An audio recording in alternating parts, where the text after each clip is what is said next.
হরে কৃষ্ণ কৃষ্ণ কৃষ্ণ হরে হরে। তো ভক্তবৃন্দগণ, আজকের ভিডিওটি রয়েছে সনাতন ধর্মের বছরের মোট 24টি একাদশী আছে, কিন্তু এর মধ্যে জ্যৈষ্ঠ মাসের শুক্লপক্ষের নির্জলা একাদশী হলো সবচেয়ে শক্তিশালী এবং শ্রেষ্ঠ। এই একাদশী এমন একটি একাদশী যা পালন করলে বাকি 23টি একাদশীর সমান পুণ্য একই লাভ করা যায়। 2026 সালের এই নির্জলা বা পাণ্ডবা একাদশী ব্রতটি 2 দিন পালিত হবে।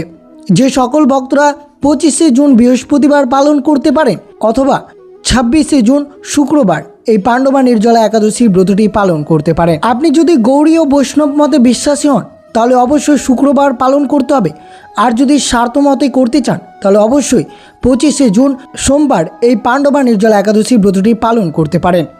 কিন্তু মনে রাখবেন, পাণ্ডবা নির্জলা একাদশীর ব্রত পালন করে ঠিক পরের দিন অর্থাৎ দ্বাদশী তিথিতে আপনাকে এই ব্রতের পালন করতে হবে, তবে আপনার ব্রতটি সুসম্পন্ন হবে। কিন্তু আজকের এই ভিডিওটিতে আমরা আলোচনা করব এই নির্জলা একাদশী অত্যন্ত কঠিন একটি ব্রত এবং শক্তিশালী ব্রত। তাই আমরা জানবো নির্জলা একাদশী চলমান কোন কোন খাবার ভুলেও খাওয়া উচিত নয়। এর পাশাপাশি আমরা উন্মোচন করব এই মহাশক্তিশালী ব্রতের এমন কিছু গোপন তাৎপর্য যা জানলে আপনি অবাক হবেন। কেন বলা হয় শুধু এই একদিনের ব্রত পালন করলে সারা বছরের 24টি একাদশীর সমান পুণ্য একই সাথে পাওয়া যায়। যারা বয়স্ক বা অসুস্থতার কারণে নির্জলা থাকতে পারেন না, তারা নিয়ম না ভেঙে কিভাবে ব্রত পালন করবেন সেই শাস্ত্রীয় উপায় আজ আমি আপনাদের জানাবো। তা অবশ্যই ভিডিওটি না টেনে সম্পূর্ণরূপে শ্রবণ করার চেষ্টা করবেন। তো অবশ্যই ভিডিওটি আপনারা শুরু থেকে শেষ পর্যন্ত ভক্তি সহকারে শ্রবণ করুন। আর চ্যানেলে নতুন হয়ে থাকলে দয়া করে চ্যানেলটিকে সাবস্ক্রাইব করবেন, লাইক করবেন, কমেন্টে ভক্তি ভালোবাসার শ্রদ্ধা দিয়ে জয় শ্রীকৃষ্ণের জয় লিখে দিতে ভুলবেন এই শুভ দিনটিতে। অবশ্যই ভিডিওটি আপনারা শুরু থেকে শেষ পর্যন্ত ভক্তি সহকারে শ্রবণ করুন। সনাতন ধর্মের বছরে মোট 24টি একাদশী আছে, কিন্তু যদি আমি আপনাদের বলি এমন একটি একাদশী আছে যা পালন করলে বাকি 23টি একাদশীর সমান পুণ্য একই লাভ করা হয়।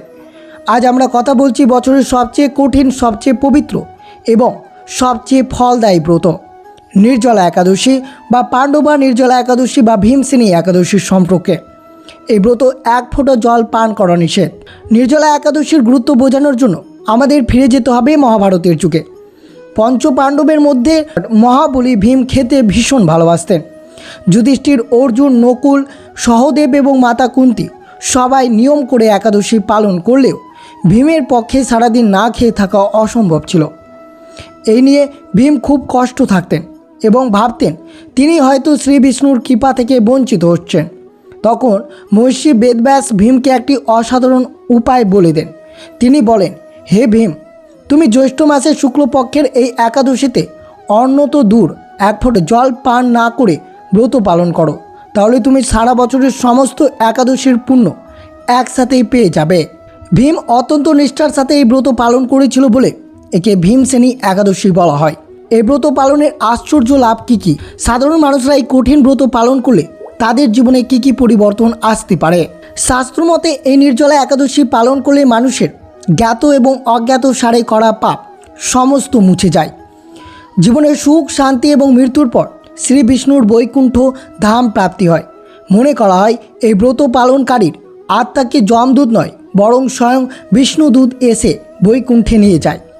বৈজ্ঞানিক দৃষ্টিকোণ থেকে বোঝা যায় যে 24 ঘন্টা জল ছাড়া উপবাস শারীরিক সম্পূর্ণভাবে বিষমুক্ত করে এবং মনের উপর অসাধারণ আত্মনিয়ন্ত্রণ আনতে সাহায্য করে। এই দিন নিষ্ঠা ভরে দান ধ্যান করলে পরিবারে কখনো অন্ন বস্ত্রের অভাব হয় না। এছাড়াও শ্রীহরির আশীর্বাদ সবসময় আপনার উপর বজায় থাকবে। এই একাদশীর ব্রতটি অত্যন্ত কঠিন, তাই এই ব্রতের ফল আপনারা অবশ্যই লাভ করতে পারেন যদি ব্রতটি ভক্তি, ভালোবাসা, শ্রদ্ধা দিয়ে এবং কঠিনভাবে যদি ব্রতটি পালন করতে পারেন। তো অনেক ভক্ত প্রশ্ন করেছেন, প্রভু এই নির্জলা একাদশীর ব্রতের সঠিক নিয়মাবলী কী রয়েছে, অর্থাৎ কিভাবে পালন করবেন এই মহাশক্তিশালী নির্জলা একাদশী ব্রতটি। আর অবশ্যই শ্রবণ করবেন এই নির্জলা একাদশীর ব্রতের চলমান আপনারা জল গ্রহণ করতে পারবেন কিনা, জল যদি না গ্রহণ করেন তাহলে কী কী খাবার গ্রহণ করতে পারবেন। এছাড়াও আপনারা বিশেষ করে মনে রাখবেন এই নির্জলা একাদশী চলমান এই 5টি খাবার আপনাদেরকে সম্পূর্ণরূপে এড়িয়ে চলতে হবে। যদি এই খাবারগুলো গ্রহণ করেন তাহলে ব্রতের কোনো পূর্ণ ফলাফল পাওয়া যাবে না। তাই বিস্তারিতভাবে শ্রবণ করবেন কিভাবে এই ব্রতটি আপনারা পালন করবেন। এতক্ষণ আমরা জানলাম নির্জলা একাদশীর অসীম মহিমা সম্পর্কে, কিন্তু মনে রাখবেন সঠিক নিয়ম ছাড়া কোনো ব্রত সম্পূর্ণ হয় না। এই ব্রত কঠিন ঠিকই, কিন্তু যদি আপনি সঠিক পদ্ধতি মেনে ভক্তি ভরে পালন করেন তবে ঈশ্বর স্বয়ং আপনাকে শক্তি দেবে। আসুন জেনে নেওয়া যাক সেই নির্জলা একাদশীর ব্রত পালনের সম্পূর্ণ এবং সঠিক নিয়ম। ব্রত শুরু হয় মূলত একাদশীর আগের দিন অর্থাৎ দশমী তিথি থেকে। দশমীর দিন সূর্যাস্তের পর আর কোনো অন্ন গ্রহণ করা উচিত নয়। ওই দিন সম্পূর্ণ সাত্ত্বিক আহার করতে হয় এবং পেঁয়াজ রসুন বা আমিষ জাতীয় খাবার একদম বর্জন করতে হয়। দশমীর রাতেই ভগবানকে স্মরণ করে মনকে পরের দিনের কঠিন ব্রতের জন্য প্রস্তুতি করতে হবে। দ্বিতীয় ধাপ, একাদশীর সকাল এবং সংকল্প। একাদশীর দিন খুব ভোরে অর্থাৎ সূর্য ওঠার আগে ঘুম থেকে উঠে বাধ্যতামূলক অর্থাৎ সূর্য ওঠার আগে প্রত্যেক ভক্তদেরকে ঘুম থেকে উঠতে হবে। স্নান করে পরিষ্কার সম্ভব হলে হলুদ রঙের বস্ত্র পরিধান করবেন। এরপর আপনার ঠাকুর ঘরে গিয়ে শ্রী বিষ্ণুর মূর্তির সামনে একটি পাত্রে সামান্য জল, ফুল ও চাল নিয়ে ব্রতের সংকল্প করবেন। ঈশ্বরকে মনে মনে বলবেন, হে প্রভু, আজ আমি জল স্পর্শ না করে ব্রত পালন করব। আপনি আমায় এই কঠিন ব্রত সম্পূর্ণ করার শক্তি দিন। তৃতীয় ধাপ, পুজোর নিয়ম। এদিন শ্রীহরির পুজোয় তুলসী পাতার গুরুত্ব সবচেয়ে বেশি। ভগবান বিষ্ণুকে হলুদ ফুল, চন্দন, ধূপ, দীপ এবং ফলের নৈবেদ্য নিবেদন করবেন। মনে রাখবেন, ভগবানকে আপনি ফল বা মিষ্টি নিবেদন করতে পারেন, কিন্তু ব্রতকারী নিজেও কোনো খাবার এক ফোঁটা জল গ্রহণ করবেন না। সারাদিন মনে মনে ওম নমঃ ভগবতে বাসুদেবায় মহামন্ত্র জপ করতে থাকবেন। এই দিনে কারোর সাথে ঝগড়া, রাগ করা বা খারাপ কথা বলা সম্পূর্ণরূপে নিষিদ্ধ। চতুর্থ ধাপ, রাত্রি জাগরণ। এই বিষয়টি সবচেয়ে গুরুত্বপূর্ণ অংশ। একাদশীর ব্রতে রাত্রি জাগরণের বিশেষ মহিমা রয়েছে, তাই ঘুমালে ব্রতের ফল অর্ধেক হয়ে যায় বলে বিশ্বাস করা হয়। তাই রাত জেগে ভগবানের নাম গান, ভজন, গীতা পাঠ করুন। এই রাতটি হলো ঈশ্বরের সাথে একাত্ম হওয়ার সেরা সময়। পঞ্চম ধাপ, পারণ বা মহাদান। পরের দিন অর্থাৎ দ্বাদশী তিথিতে সূর্যোদয়ের পর স্নান করে পুনরায় শ্রী বিষ্ণুর পুজো করবেন। নির্জলা একাদশীতে দানের গুরুত্ব অপরিসীমা রয়েছে।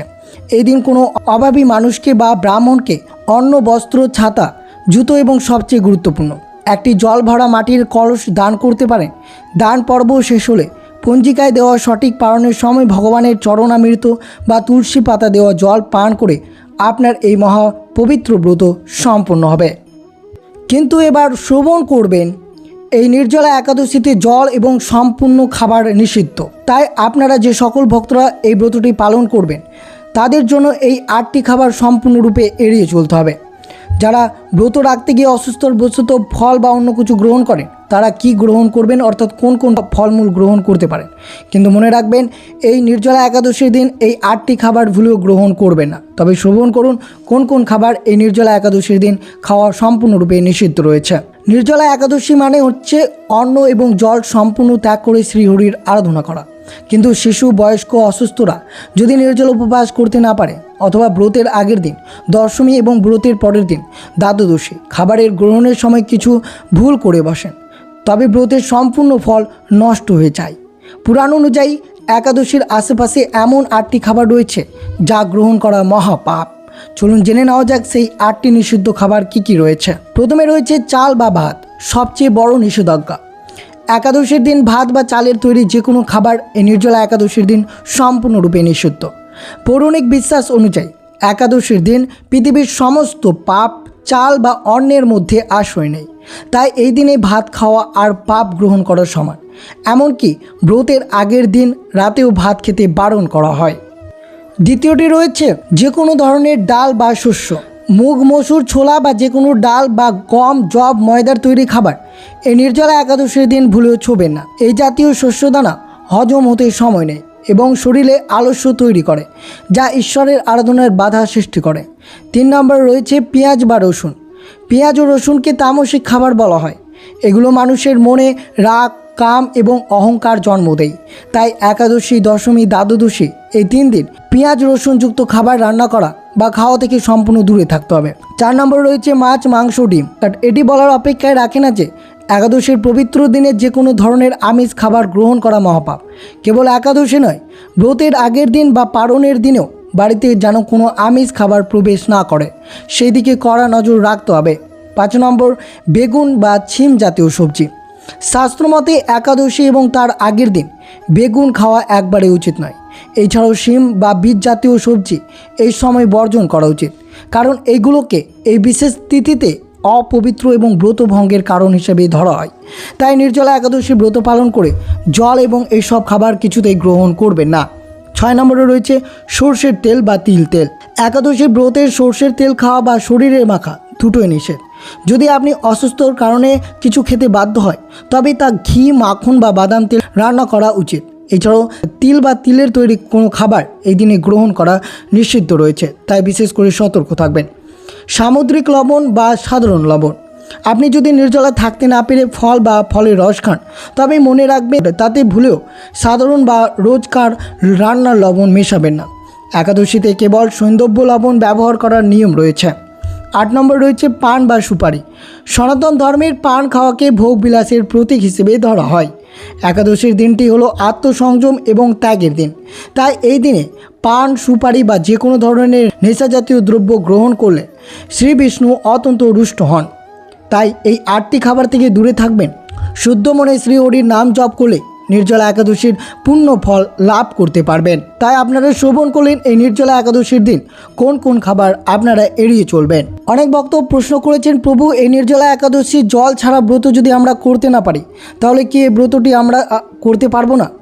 অবশ্যই মনে রাখবেন এই বিষয়টি কি বলতে চাইছে। যারা বয়স্ক, অসুস্থ, গর্ভবতী বা যাদের নিয়মিত ওষুধ খেতে হয় তাদের মনে একটাই অপেক্ষা থেকে যায় যে আমি তো নির্জলা থাকতে পারবো না, তাহলে কি আমি এই 24টি একাদশীর পুণ্য থেকে বঞ্চিত হব? আপনাদের জন্য শাস্ত্রের একটি দারুণ সুখবর আছে। ভগবান শ্রী হরি স্বয়ং বলেছেন, বিশেষ পরিস্থিতিতে নিয়ম পরিবর্তন করলেও ব্রতের ফল পাওয়া সম্ভব। তাহলে জল বা খাবার গ্রহণ করে কীভাবে এই ব্রত 100% আপনারা সফল করবেন? নির্জলা একাদশীর জল পানের সঠিক শাস্ত্রীয় নিয়ম কি রয়েছে? যদি আপনার জল ছাড়া থাকা একবারেই অসম্ভব হয় তবে সাধারণ জলে সরাসরি পান করবেন না। এটি তামার পাত্রে বা পরিষ্কার গ্লাসে জল নিয়ে তাতে একটি তুলসী পাতা দেবেন। এরপর সেই জল ভগবান শ্রী বিষ্ণুর চরণ স্পর্শ করিয়ে চরণামৃত হিসেবে পান করবেন। এই জল সাধারণ জল থাকে না, এটি প্রসাদে পরিণত হয়। এটি পান করলে আপনার ব্রতটি মোটেও খণ্ডিত হবে না, বরং আপনি ঈশ্বরের আশীর্বাদ লাভ করতে পারবেন। তবে অবশ্যই যে সকল ভক্তরা নির্জলা ব্রত থাকতে পারবে না, যারা জল গ্রহণ করবেন তার সাথে কি কি খাবার গ্রহণ করতে পারেন? যাদের ওষুধ খেতে হয় বা শরীরের শক্তি নেই তারা নির্দ্বিধায় ফল গ্রহণ করতে পারেন। কলা, আপেল, পেঁপে, শসা বা যে কোনো মৌসুমি ফল আপনি খেতে পারেন। এছাড়াও ফলের রস, ডাবের জল পান করা সম্পূর্ণ বৈধ। এটি শরীরকে যেমন সতেজ রাখবে তেমনই ব্রতের পবিত্রতা বজায় রাখবে। 3 নম্বর, দুধ বা সাবুদানা। অতিরিক্ত দুর্বলতা অনুভব করলে দুধ বা দুধের তৈরি খাবার খেতে পারেন। এছাড়াও সাবুদানার খিচুড়ি, সেদ্ধ আলু খাওয়া যেতে পারে। তবে খেয়াল রাখবেন যেন সাধারণ লবণের বদলে সৈন্দব্য লবণ ব্যবহার করা যেতে পারে। অবশ্যই বিশেষ করে সরষের তেল বাদ দিয়ে বাদাম বা ঘি তেল ব্যবহার করবেন। ভগবান বলেছেন, শারীরিক উপবাসের চেয়ে মানসিক উপবাস বেশি গুরুত্বপূর্ণ। আপনি যদি অসুস্থতার কারণে জল বা ফল গ্রহণ করেন তাতে কোনো পাপ নেই, কিন্তু খেয়াল রাখবেন আপনার মন যেন সেই দিন সম্পূর্ণরূপে বা সম্পূর্ণভাবে ঈশ্বরের প্রতি নিবেদিত থাকে। বেশি করে ওম নমঃ ভগবতে বাসুদেবায় মন্ত্র জপ করুন। কারো নিন্দা করবেন না, মিথ্যা বলবেন না, ক্রোধ থেকে নিজেকে দূরে রাখবেন এই ব্রত পালনের মাধ্যমে। তবেই আপনার ব্রতটি সম্পূর্ণরূপে সফল হবে। আর অবশ্যই যে সকল ভক্তরা ব্রতটি পালন করবেন তারা অবশ্যই হরে কৃষ্ণ কমেন্ট করে দিতে ভুলবেন না। আর অবশ্যই আজকের দিনে শ্রবণ করতে হবে এই পাণ্ডবা নির্জলা একাদশীর ব্রত কথাটি, যেটি আপনাদেরকে শ্রবণ করা অত্যন্ত শুভ হতে পারে আপনাদের জন্য। আর অবশ্যই শ্রবণ করলেন এই ব্রত চলমান আপনারা কী কী খাবেন, কী কী খাবেন না, কীভাবে এই পাণ্ডবা নির্জলা একাদশীর ব্রতটি পালন করবেন, কীভাবে জল গ্রহণ করবেন, সব কিছু তুলে ধরলাম। আর অবশ্যই আজকের দিনে শ্রবণ করুন এই পাণ্ডবা নির্জলা একাদশীর ব্রত কথাটি। যে কোনো ব্রতের প্রাণ হলো তার ব্রত কথা। ভক্তরা যখন ভক্তি ভরে ব্রত কথা শুনেন তখন ব্রতের আসল ফল লাভ হয়। বন্ধুরা, নির্জলা একাদশী কেন ভীমসেনী একাদশী বলা হয়? এর পেছনে মহাভারতের এক অসাধারণ মর্মস্পর্শী কাহিনী লুকিয়ে আছে। আসুন আজ আমরা ভক্তি ভরে শ্রবণ করি সেই পরম পবিত্র নির্জলা একাদশীর ব্রত কথা, যা শোনা মাত্রই মানুষের সমস্ত পাপ খণ্ডন হয়ে যায়। পৌরাণিক যুগে পঞ্চ পাণ্ডব যুধিষ্ঠির, অর্জুন, নকুল, সহদেব এবং তাদের মাতা কুন্তী ও স্ত্রী দ্রৌপদী অত্যন্ত নিষ্ঠার সাথে প্রতি মাসে 2টো করে একাদশী পালন করতেন। কিন্তু মধ্যম পাণ্ডব মহাবলী ভীমের মনে ছিল এক গভীর দুঃখ। ভীমের পেটে বৃক্ষ নামক এক বিশেষ অগ্নি ছিল, যার কারণে তিনি প্রচুর খাবার খেতেন এবং মুহূর্তের জন্য ক্ষুধা সহ্য করতে পারতেন না। সবাই যখন উপবাস করে শ্রীহরির আরাধনা করতেন, ভীম তখন না খেয়ে থাকতে পারতেন না। তার মনে সবসময় অপরাধ বোধ কাজ করত। আমি কি তবে আমার ইষ্টদেবতা শ্রী বিষ্ণুর কৃপা থেকে চিরকাল বঞ্চিত থাকব? উপবাস করতে পারি না বলে কি আমাকে নরক স্থান হতে হবে? একদিন পাণ্ডবদের আশ্রমে এলেন মহর্ষি বেদব্যাস। তাকে পেয়ে ভীমসেন তার চরণে লুটিয়ে পড়ে কেঁদে ফেললেন। ভীম বললেন, হে পিতামহ, যুধিষ্ঠির, অর্জুন থেকে শুরু করে মাতা কুন্তী সবাই নিয়ম করে একাদশীর ব্রত পালন করে। আমাকেও তার উপবাস করতে বলে, কিন্তু আমি তো ক্ষুধা সহ্য করতে পারি না। আমার দ্বারা এই কঠিন উপবাস সম্ভব নয়। আপনি দয়া করে আমাকে কোনো উপায় বলে দিন যাতে আমাকে উপবাস করতে না হয়, অথচ আমি একাদশী পালনের সমান পূর্ণ বৈকুণ্ঠ ধাম লাভ করতে পারি। ভীমের এই সরল অকুল প্রার্থনা শুনে মহর্ষি বেদব্যাস মুচকি হাসলেন। মহর্ষি বেদব্যাস তখন বললেন, হে ভীমসেন, তুমি যদি নরক থেকে রক্ষা পেতে চাও এবং স্বর্গে যেতে চাও, তবে আমাকে একটি বিশেষ নিয়ম মানতে হবে। বছরের মোট 24টি একাদশী আসে। তুমি যদি প্রতিটি একাদশীতে উপবাস করতে না পারো, তবে কোনো চিন্তা নেই, তুমি কেবল জ্যৈষ্ঠ মাসের শুক্লপক্ষের একাদশীতে উপবাস করো। মহর্ষি আরও বললেন, এই একাদশীর দিনে সূর্যোদয় শুরু করে পরের দিন সূর্যোদয় পর্যন্ত এক ফোঁটা জল মুখে দেওয়া যাবে না। একে বলে নির্জলা একাদশী। যদি তুমি এই একটি মাত্র দিনে আহার জল ত্যাগ করে নিষ্ঠা ভরে শ্রীহরির নাম জপ করতে পারো, তবে তুমি একাই সারা বছরের সমস্ত একাদশীর পুণ্য একসাথে লাভ করতে পারবেন। মহর্ষি বেদব্যাসের কথা শুনে ভীমসেন অত্যন্ত আনন্দিত হলেন। তিনি জ্যৈষ্ঠ মাসের শুক্লপক্ষের এই কঠিন নির্জলা ব্রত পালনের সংকল্প করলেন। কিন্তু দিনটি ছিল গ্রীষ্মের প্রখর দাবদাহের দিন। সারাদিন তো কোনো মতেই কাটল, কিন্তু রাত হতে হতে জল পিপাসায় ভীমের প্রাণ উষ্টাগত হয়ে উঠল। ক্ষুধা তৃষ্ণায় মহাবলী ভীম এতটাই দুর্বল হয়ে পড়ল যে পরের দিন সকালে তিনি অজ্ঞান হয়ে মাটিতে লুটিয়ে পড়ল। তখন যুধিষ্ঠির, অর্জুন এবং অন্যান্য পাণ্ডবরা দৌড়ে এসে ভীমকে ঘিরে ধরলেন। তারা পবিত্র গঙ্গা জল এবং তুলসী পাতা দিয়ে তার পারণ করালেন। ভীমসেন শঙ্কাহীন হয়ে পড়লেন। তার এই প্রবল ইচ্ছা শক্তি ও ভক্তি দেখে স্বয়ং শ্রীহরি অত্যন্ত সন্তুষ্ট হলেন। সেই দিন থেকে নির্জলা একাদশী ভীমসেনী একাদশী বা পাণ্ডবা নির্জলা একাদশী নামেই পরিচিত।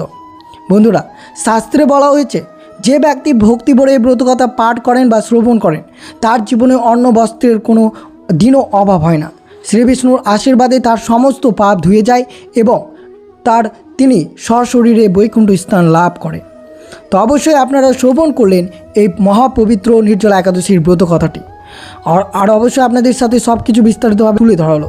যে সকল ভক্তরা 25শে জুন বৃহস্পতিবার এই নির্জলা একাদশী ব্রতটি পালন করবেন, তারা ঠিক পরের দিন অর্থাৎ 26শে জুন শুক্রবার পালন করবেন। আর যে সকল ভক্তরা 26শে জুন শুক্রবার এই নির্জলা একাদশী ব্রতটি পালন করবেন, তারা অবশ্যই ঠিক পরের দিন অর্থাৎ শনিবার পাণ্ডবা নির্জলা একাদশীর ব্রতের পালন করবেন। তো এই ছিল ভিডিওটি ভালো লাগলে অবশ্যই চ্যানেলটিকে সাবস্ক্রাইব করবেন, লাইক করবেন, কমেন্টে ভক্তি ভালোবাসা শ্রদ্ধা দিয়ে জয় শ্রী হরির জয় বা ওম নমঃ ভগবতে বাসুদেবায় নমঃ লিখে দিতে ভুলবেন না। সুস্থ থাকবেন, সতর্ক থাকবেন। জয় শ্রীকৃষ্ণ। রাধে রাধে।